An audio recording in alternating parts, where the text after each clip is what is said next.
Video ini berisi tentang pendapat gua soal deposito on call karena ada beberapa orang juga yang bertanya di kolom komen gua soal deposito on call. Kak, bagaimana pendapat kakak sendiri soal deposito on call? Nah, di video ini gue bakal kasih tahu ke kalian pendapat gua soal deposito on call. Kira-kira bagus atau tidak, cocok atau tidak untuk kondisi saat ini. Simak videonya sampai full.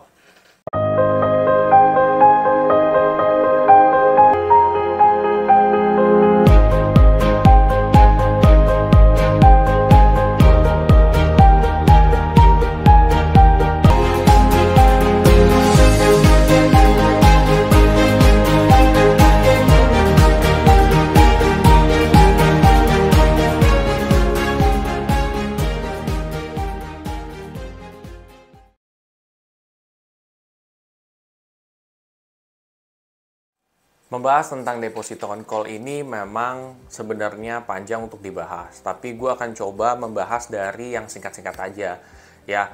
Jadi gue akan sedikit sharing sedikit tentang deposito on call yang gue tahu dan kira-kira pendapat gue seperti apa. Karena memang ada orang yang bertanya ke gue soal ini.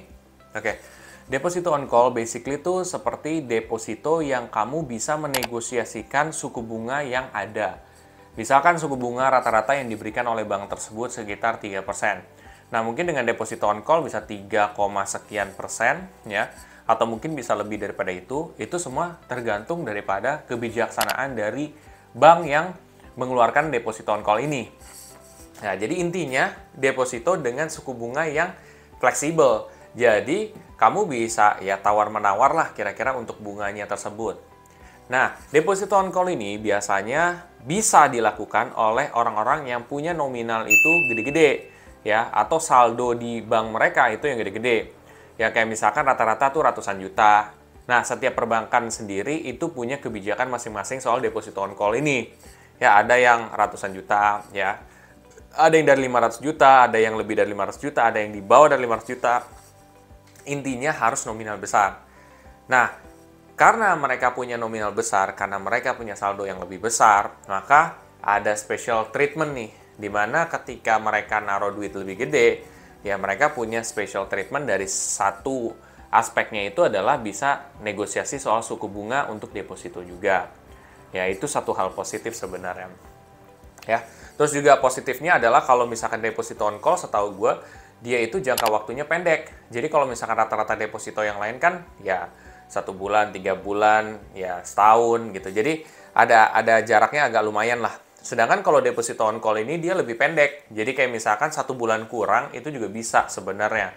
Tetapi kalau misalkan kamu mau mencairkan dana dari deposito kamu, ya kamu tuh harus butuh waktu 3 hari sebelum untuk kasih tahu nih saya mau cairin nih gitu.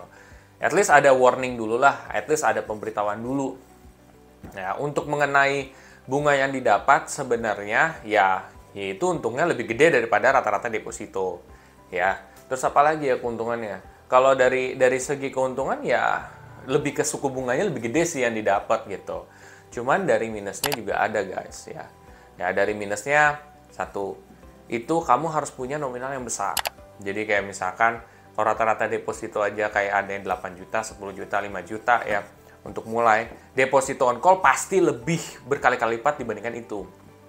Ada yang mungkin ratusan 100 juta, ada yang 500 juta. Kan itu butuh duit yang gede dan nggak setiap orang punya duit sebesar itu. Nah, ini jadi kelemahan juga. Jadi kalau kamu emang yang mau deposito on call, pastikan duit kamu tuh 500-an ke atas atau 100-an ke atas. Itu mungkin bisa seperti itu, tergantung dari kebijaksanaan bank masing-masing.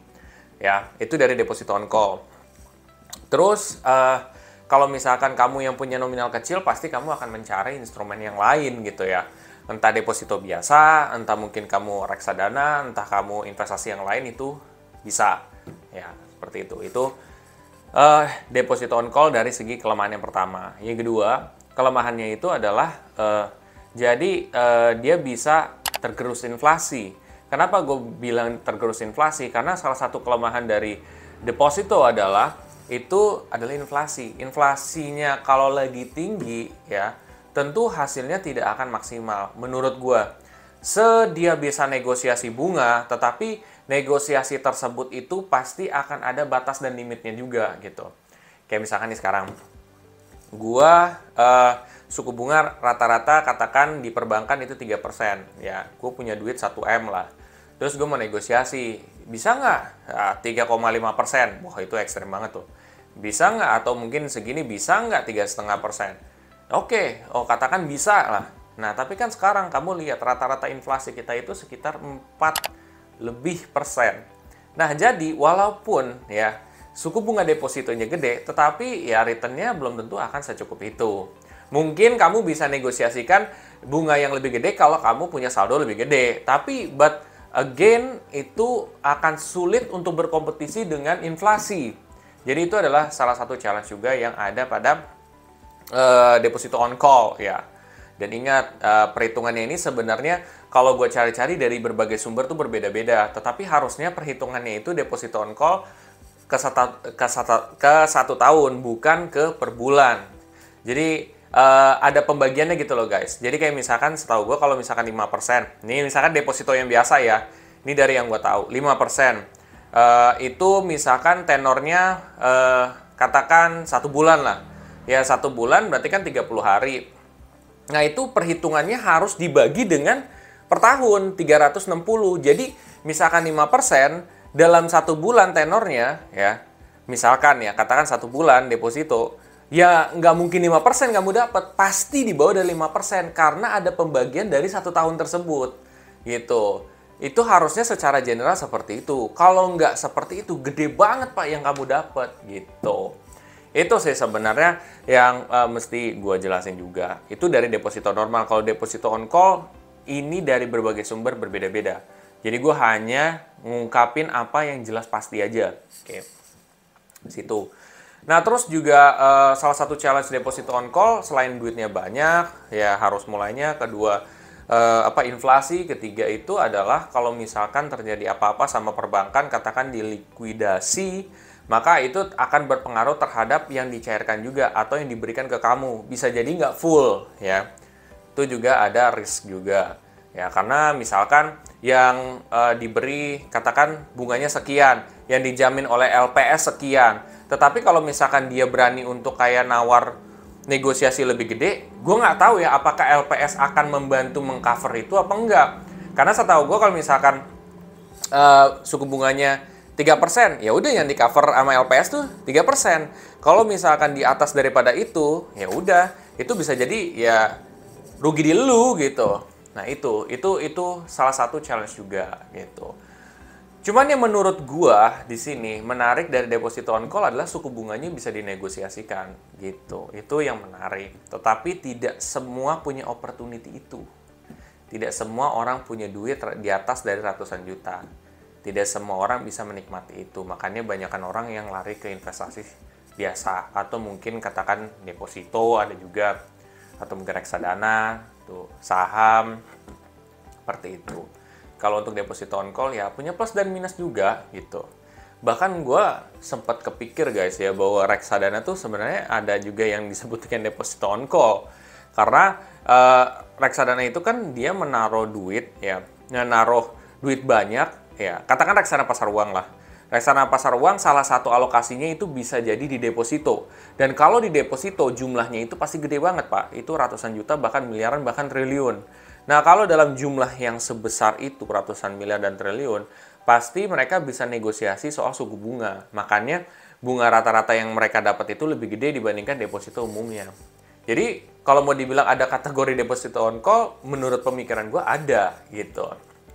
Cuman kan karena dana kelolaan dari reksadana ini umumnya gede ya, bisa sampai miliar, puluhan miliar, ratusan miliar, bahkan triliun. Jadi tentu return yang bisa dinegosiasikan itu lebih gede ketimbang misalkan kita sendiri gitu. Jadi apakah ada kaitannya dengan reksadana pasar uang misalkan? Ya ada gitu. Kalau misalkan mau dibilang apakah ini bagus, ya bagus buat orang yang memang sudah punya nominal yang gede. Tetapi kalau kamu punya nominal yang kecil, nggak bisa gitu, belum bisa. Itu, dan kamu bisa kok investasi kayak misalkan di reksadana. Reksadana kan juga ya secara tidak langsung kamu melakukan itu sebenarnya. Ya untuk di reksadana pasar uang, di beberapa reksadana gitu ya. Tergantung, kamu cek dulu top holdingsnya. Ya, kalau dia memang ada deposito ya probably melakukan seperti itu. Itu aja sih dari apa yang gue tahu soal deposito on call. Balik lagi, keputusan semuanya ada di kamu. Tujuan gue adalah menyampaikan ilmu apa yang gue tahu. Nah, kalau masalah kamu setuju atau enggak, itu balik lagi ke kamu. Gitu. Ini cuman sebuah ilmu aja yang gue dapat dan gue riset juga. Mudah-mudahan bermanfaat. Bila mana setelah ini kamu merasa video ini sangat bermanfaat, kamu coba share aja ke sosial media kamu, ke Instagram, ya Facebook, entah WhatsApp ya, supaya mereka juga dapat ilmu juga soal deposito on call, sedikit tahu lah soal itu. Dan bila mana kamu tertarik untuk mulai investasi reksadana di aplikasi Bibit, kamu juga bisa pakai kode referral gue yang ada di kolom deskripsi di bawah ini. Sampai jumpa di video selanjutnya. Terima kasih.